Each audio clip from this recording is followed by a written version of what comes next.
علشان بس الناس اللي بتقول ان احنا ما بنرسمش اي عنصر نسائي، عنصر النسائي اهو في الفيديو اللي فات، لو انت ما شفتوش روح شوفه. زي ما قلنا ان احنا بنرسم الشخص، انا بتخيل خط بالطول كده علشان ارسمه واقف مظبوط، وادي الخط اللي بالعرض اللي هو بيبقى في الارض اللي رجله بتبقى نازله عليه عشان الشخصيه تبقى واقفه موزونه. شوف انا رسمت الخط اللي في الارض وانا كنت بعيد الكاميرا خالص.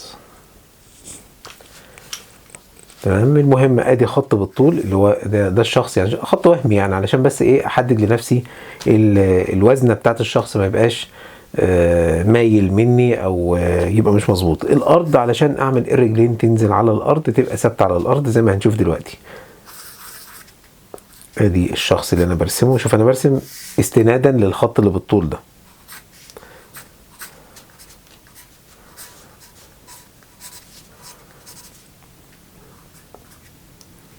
تمام. انا عندي بقى ايه ده الشخص كله، وادي الدراع.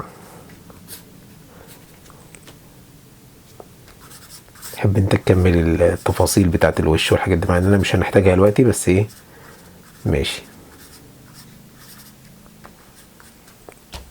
لو انت مش عارف احنا عملنا ايه او ما كنتش معانا في الفيديوهات الكتير جدا اللي قبل كده، صراحة يعني كانت كتير جدا وكلمنا فيها كل الكلام اللي ايه بنقوله ونعيده. ان انا لما باجي ارسم الوش، طبعا انا رسمت ايه الجسم في الاتجاه ده، فعملت ايه زي تخيلت كده شكل بيضاوي اللي هو الجسم، او زي ما كنا بنعمل في اتجاهات الوش. علامة الزائد اللي في النص دي لما يكون الوش باصص لي او الجسم باصص لي. لو هو باصص للناحية دي شوية، يعني الشخص ده باصص ايه ناحية اليمين شوية او يمين الشخص يمينه هو يعني، فالخط اللي بالطول هيتجه نفس الاتجاه بتاع الشخص اللي انا راسمه ده. يبقى هنا ايه راسه وفي نفس ايه الاتجاه. علامة الزائد برسمها، وادي الدراع، وادي الدراع التاني، وادي الرجل. طبعا اتجاه الرجل بقى ايه بيبقى بنفس الاتجاه اللي انا راسمه، يعني الرجلين القدمين طالعين لقدام بالشكل ده كده. لو الشخص بالاتجاه ده الاتجاهين بتوع القدمين هيختلفوا.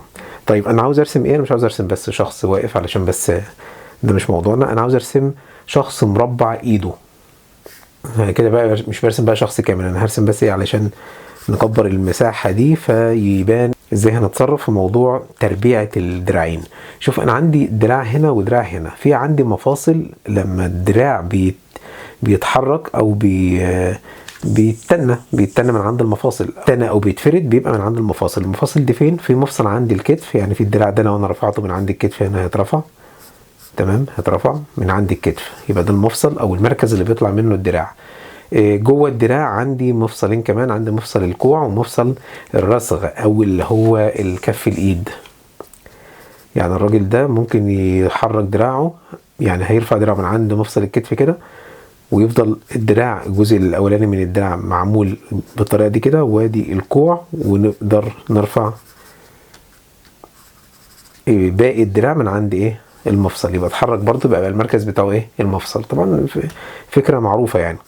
الراجل ده مش هيرفع دراعه خالص من عند الكتف، هيرفع بس من عند الكوع، يبقى الجزء اللي تحت ده هو اللي هيترفع لقدام. طب ليه اترفع قدام ما اترفعش لورا؟ لان طبيعي الانسان او طبيعه قدراتنا البشريه ان الكوع ده بيتنى لقدام، يعني ربنا يعافيك وما يتناش لورا ولا يتنى تانية مش منطقيه او مش طبيعيه. فاحنا بنتكلم في الطبيعي. الطبيعي ده اللي احنا جايبينه منين؟ جايبينه من البيئه، من حوالينا، من الناس حوالينا. طيب هنا انا هرسم ادي دراع وادي دراع.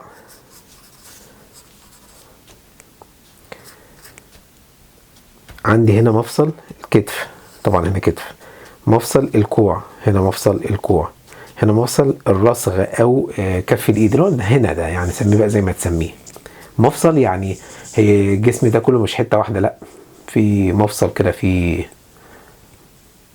حركه. فانا هعمل ايه؟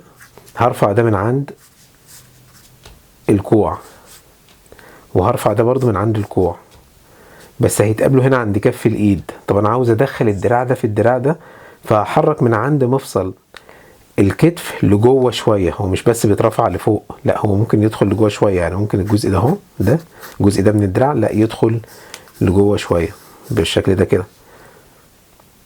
ومن عند الكوع باقي الدراع هيترفع. وهعمل عكس الحركة دي هنا كده، يعني ده حرف ال كده، هعملها برضو العكس. انا بحاول اوصل معاك يعني ابسط وصف بلدي يخلينا نعرف نرسم واحد مربع ايده. وادي عندي الكوع. الكوع ده هيجي بقى ايه، هنجيبه من تحت الدراع الاولاني، من تحته، يعني هو كده مش باين. ايه اللي باين بقى من هنا؟ من عند مفصل الكف هيخرج لبره كده، وهنا من عند مفصل الكف هيدخل لجوه. وصلت؟ دي بأبسط طريقة ممكن ترسم واحد مربع دراعه. هنكمل التفاصيل عشان يبان الشغل اللي احنا عملناه، ما احنا مش عاملينه كده يعني. ثواني اجيب ايه قلم، بس انا هجيب قلم اسود. هو السن بتاعه مش هيبقى مناسب للتحبير، السن بتاعه عامل زي فرشه كده، وده لون فلوماستر عادي، بس هو كبير كده هيبان. بس انا عاوز ابين لك بس ايه النتيجه بقت عامله ازاي.